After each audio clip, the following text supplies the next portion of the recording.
Welcome back to my channel. कैसे हैं आप सभी? आई एम श्योर कि आप सभी ठीक होंगे।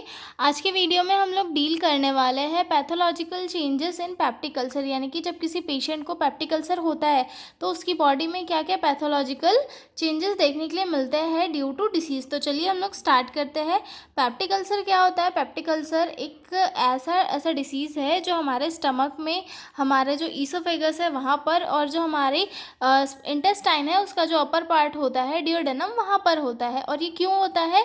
वो कुछ पॉजिटिव फैक्टर्स की वजह से जो स्टमक की लाइनिंग होती है, इनर मोस्ट लाइनिंग, जिसे हम प्रोटेक्टिव लाइनिंग भी कहते हैं, वो डैमेज हो जाती है। और जब वो डैमेज हो जाती है तो उसके अंदर की जो स्टमक की लेयर होती है उनमें घाव बन जाता है। और घाव बनने के कारण क्या होता है? घाव बनने को ही हम लोग जो है पेप्टिक अल्सर कहते हैं, ठीक है। और इससे जो है पेशेंट को severe abdomen pain, burning sensations, और चेस्ट में थोड़ा जलन वगैरह होना, खाना प्रॉपर डाइजेस्ट नहीं होना, और ये सारी जो कॉम्प्लिकेशंस है ये देखने के लिए मिलती है, ठीक है। तो हम लोग देखते हैं pathological changes. Pathological changes refer to the abnormal structural and tissue level change that happens in the body due to a disease. Pathological changes में क्या इंक्लूड होता है? Abnormal structural tissue level changes, यानी कि जो बॉडी में tissues है उनमें क्या चेंजेस आए हैं डिसीज़ की वजह से, हम वो स्टडी करेंगे, ठीक है।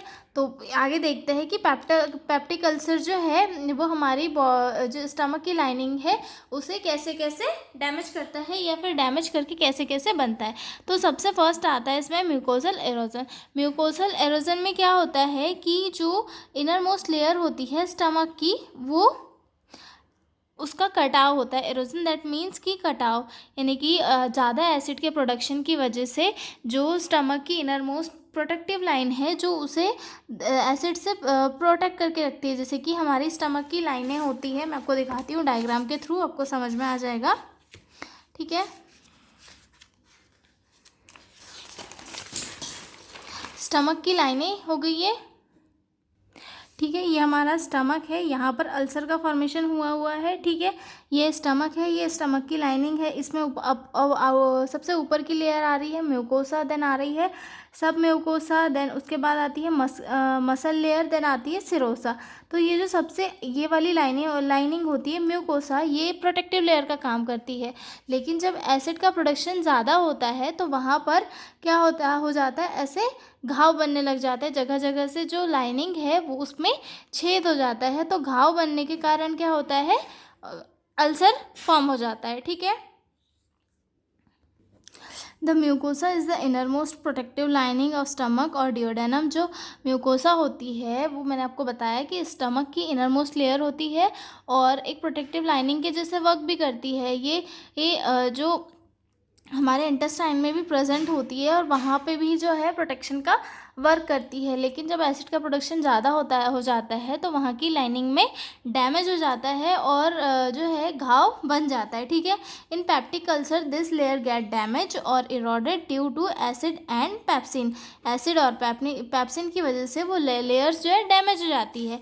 The protective mucus become thin और एब्सेंट, मतलब जो प्रोटेक्टिव म्यूकस होता है वो पतला हो जाता है या फिर वहाँ से एब्सेंट हो जाता है, ठीक है। तो ये थी हमारा फर्स्ट पैथोलॉजिकल चेंजेस, ठीक है।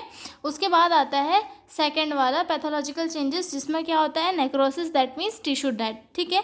Damage mucosa lead to necrosis meaning cell starting dying, यानी कि जो म्यूकोसा डैमेज हुई है, अब कोई वहाँ पे सेल स्टमक की लाइनिंग में डैमेज होगी तो डैमेज होने की वजह से क्या होगा कि वहाँ पे जो वहाँ की सेल्स भी मरेगी, मतलब एसिड आएगा और सीधा तो उन पे अटैक करेगा, वहाँ की सेल्स को डैमेज करेगा, जिसकी वजह से क्या होगा? सेल की डेथ हो जाएगी, ठीक है। This area become soft yellowish and dead tissues, मतलब उस एरिया में क्या होगा? वो एरिया थोड़ा सॉफ्ट हो जाएगा, येलोइश हो जाएगा, और वहाँ पे डेड टिश्यूज़ जो है वो इकट्ठा हो जाएंगे। अल्सर क्रैटर का फॉर्मेशन होता है थर्ड इसमें, कि जैसे जैसे वहाँ पे सेल्स जमा हो जाती है तो एक गड्ढे जैसा जो है स्ट्रक्चर बनने लग जाता है, यानी कि और गहरा हो जाता है। स्टमक की जो इनर लाइनिंग्स है वो और ज़्यादा डैमेज होने लग जाती है, ठीक है। जो डेड सेल्स है वो भी वहाँ पर इकट्ठा होने लग जाती है, ठीक है। A visible ulcer crater like wound is form, मतलब एक जो विजिबल और क्रेटर यानी कि गड्ढे जैसा वाउंड जो है वहाँ पे बन जाता है। The base of the ulcer become deep puncture out and में रीच मसल लेयर, मतलब जो वो बेस होता है अल्सर का पहले तो पतला होता है, लेकिन धीरे धीरे वो जो स्टमक की इनर लाइनिंग्स है, म्यूकोसा सिरोसा, इनकी ओर जाने लगता है और वहाँ पे एक गड्ढा जैसा फॉर्मेशन करने लगता है, ठीक है। एक गहरा घाव वहाँ पे बनने लग जाता है, ठीक है। उसके बाद क्या होता है, इन्फ्लामेशन होती है, ठीक है।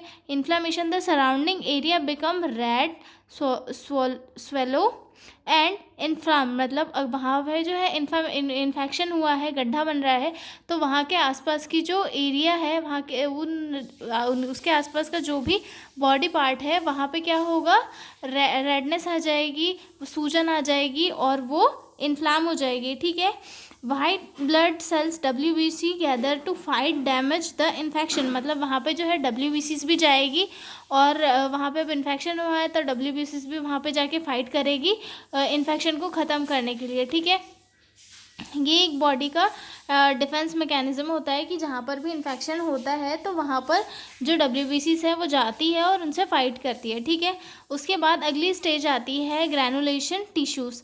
After some time new tissues called granulation tissues formed as a part of healing, मतलब उसके बाद जब पेशेंट का ट्रीटमेंट वगैरह हो जाता है तो क्या होता है, ग्रैनुलेशन हो जाता है, यानी कि वहाँ पे जो नई सेल्स का फॉर्मेशन हो जाता है, क्योंकि WBCs वहाँ पे गई थी, वहाँ पे फाइट वगैरह की, तो इन्फेक्शन थोड़ा कम हुआ, वहाँ पे सेल्स जो है बिल्डअप होने लगती है।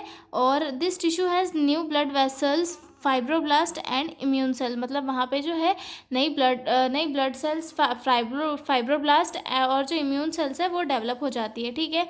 अब धीरे धीरे फाइब्रोसिस यानी कि वहाँ पे स्कार का फॉर्मेशन होना, ठीक है। जब हीलिंग होती रहती है तो स्कार टिश्यू या फाइब्रोसिस डेवलप हो जाता है, ये वॉल को थिक और टाइट बना देता है, कई बार इसकी वजह से नर्विंग आ जाती है, मतलब जो चीज़ें हैं वो पतली हो जाती है, जिसे स्ट्रक्चर कहते हैं, ठीक है। फाइब्रोसिस में क्या होता है, वहाँ पे जो है नई सेल्स बनी तो उसकी वजह से क्या हुआ कि जो जगह है वो थोड़ी टाइट हो जाती है, स्ट्रिक्ट हो जाती है, ठीक है।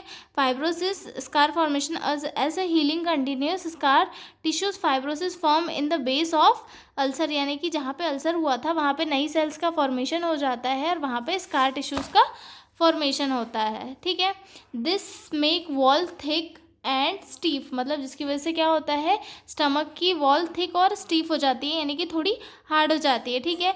In chronic ulcer fibrosis can cause narrowing called structure और इवन परफोरेशन होल फॉर्मेशन। कई कई केसेस में क्या होता है, जो अल्सर एकदम क्रोनिक होते हैं, बहुत टाइम से ट्रीट नहीं हो रहे होते हैं, तो वहाँ पे फाइब्रोसिस के कारण क्या होता है, परफोरेशन होने लग जाता है, यानी कि ये जो जहाँ पे हील होना था वो हील नहीं हो पाता है, ठीक है। उसके बाद इसमें जो अगला स्टेज आता है वहाँ पे आता है ब्लीडिंग और परफोरेशन इन सीवियर केसेस। जब वहाँ पे अल्सर ठीक नहीं होता है तो वहाँ पे जो है ब्लीडिंग या फिर परफोरेशन देखने के लिए मिलता है। इफ़ द अल्सर इरोड्स और blood vessel it cause bleeding, मतलब जो अल्सर है वो अगर अल्सर किसी ब्लड वेसल को डैमेज कर देता है तो ब्लीडिंग होने लगती है, ठीक है। If it goes very deep it can create a hole in the wall of stomach on intestine, मतलब अगर अल्सर जो है बहुत डीप चला जाता है तो स्टमक या इंटेस्टाइन में होल हो जाता है और ये जो होल है वो काफ़ी डेंजर होता है, ठीक है। और ये एक मेडिकल इमरजेंसी कहलाती है, उसे जो है तुरंत जाके ट्रीट करना ज़रूरी होता है, ठीक है। तो ये थे हमारे pathological changes in the peptic ulcer, यानी कि पेप्टिक अल्सर हुआ सबसे पहले सबसे पहले ड्यू टू ईटियोलॉजिकल फैक्टर जो है स्टमक की इनर लाइनिंग डैमेज हुई। इनर लाइनिंग डैमेज होने के बाद में वहाँ की जो लेयर है म्यूकोसा वो डैमेज होती है। उसके बाद वहाँ की जो टिश्यूज़ है उनका वो डेथ होती है।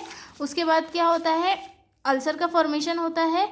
उसके बाद इन्फ्लामेशन आता है, देन आता है ग्रैनुलेशन, देन उसके बाद आता है फाइब्रोसिस, स्कार का फॉर्मेशन हो जाता है, और उसके बाद अगर सीवियर केस है तो वहाँ पे ब्लीडिंग या परफोरेशन देखने के लिए मिलता है। ठीक है, तो ये था हमारा पैथोलॉजिकल चेंजेस। अगले वीडियो में हम लोग पढ़ेंगे पैथोजेनेसिस ऑफ पेप्टिक अल्सर। ठीक है, तो अब हम मिलेंगे अगली वीडियो में, तब तक के लिए बाय बाय।